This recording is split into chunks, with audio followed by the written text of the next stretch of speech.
Want to improve your 8-ball pool skills? Over the next couple of minutes, this video will give you all the information you need to boost your skill set and level up your game. Ready? Let's get going. The amount of power you use in your shots is almost as important as how accurately you aim them. This is especially true if the target ball is a long way from the pocket. The harder you hit a shot, the more likely it is that it will stay out. In many cases, a soft touch will give the ball a better chance of dropping into the hole. This is particularly vital information when trying to pot in those tricky middle pockets. Be careful not to use too little power though. You don't want to miss a straightforward shot because you hit it too gently. Don't hit and hope. Judge how much power is needed for each shot and adjust as appropriate. The world's finest 8-ball players have learned to master the art of putting spin on the cue ball. Clever use of spin can avoid those dreaded "oops, I sank the cue ball" moments, or better yet, get you in a good position for the next pot. You put spin on your shots using the arrow keys or by dragging on the cue ball in the corner and dragging the dot into position. The dot represents where the cue will strike the ball. If you want backspin, move the dot to the bottom of the cue ball, and for topspin, move the dot to the top of the cue ball. Pay attention to the guidelines when lining up your shot. As well as showing where the object ball will go, it also gives you an indication of where the white will end up. Is it heading straight towards a pocket? Add some backspin to the cue ball and it should stop in its tracks. Need to get a better angle for your next shot? Think about adding side spin to the cue ball and forcing it into an easier position.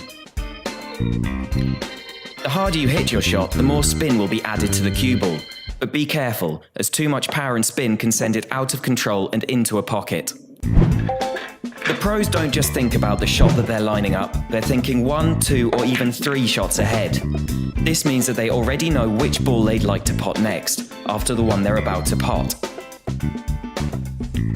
With that in mind, you can start to think about what kind of spin or how much power you need to put on your next shot. If you need to get all the way down the table to make your next shot easier, try and leave a good angle and use plenty of spin and power to get the white into position. Don't leave yourself a longer, tougher shot than necessary.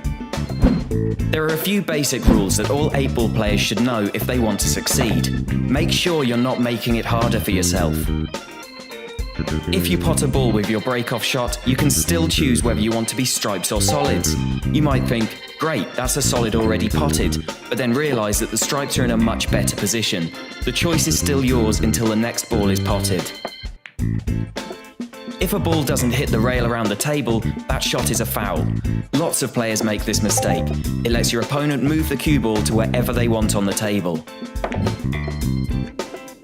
If you pot the black but the cue ball also goes down, you lose the game. Don't forget about the cue ball's guideline when you're lining up that last shot. If you're playing in the Cairo tier or above, you need to call which pocket you're going to pot the 8-ball in. If you call a pocket and then pot the 8-ball in a different pocket, you'll lose the game. The very top players who have levels in the hundreds and countless tournament wins have become the best because they've simply played a lot of 8-ball pool and refined their skills. They know how much power to put on their shots, which spin to use, and how to plan a series of shots. The best way to join them is to keep playing, practicing, and learning. Remember, you can practice 8-ball pool offline on your mobile with the quickfire mode. That way you can be prepared before taking on the rest of the world. Good luck!